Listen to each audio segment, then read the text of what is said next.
les Gilets jaunes qui ont passé l'après-midi ici autour des Champs-Élysées, de l'avenue des Champs-Élysées, de la place de l'Étoile, ont été rejoints par plusieurs centaines d'autres Gilets jaunes qui sont arrivés par l'avenue de Friedland.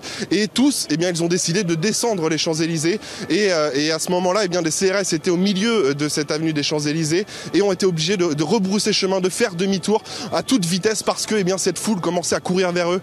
Des projectiles leur ont été lancés dessus et puis sur les rues adjacentes, c'est pareil. Dès qu'ils ont croisé des policiers, cette foule extrêmement énervée, eh bien, s'en est pris à eux. Des policiers à moto ont été obligés, eh bien, de descendre de leur moto et d'essayer de se défendre comme ils le pouvaient. Et finalement, eh bien, vous voyez sur ces images, ce sont ces policiers en civil qui sont venus, eh bien, évacuer les policiers à moto qui ont dû, eh bien, partir ainsi comme ça sur cette rue adjacente aux Champs-Élysées. La situation qui est redevenue un peu plus calme pour l'instant, mais pendant une dizaine de minutes, il y a eu beaucoup de lancers de gaz lacrymogène, beaucoup de tirs de flashball pour essayer, eh bien, de disperser ces manifestants qui commençaient à courir un peu partout et à s'en prendre surtout aux forces de l'ordre. On a pu voir aussi que toutes les terrasses sur les Champs-Élysées ont été rangées en catastrophe, notamment ici au niveau du magasin Louis Vuitton. Il y a encore des clients à l'intérieur et les agents de sécurité qui ont mis à la hâte les grilles tout autour de ce magasin. Et vous le voyez désormais, eh bien, les manifestants font face aux forces de l'ordre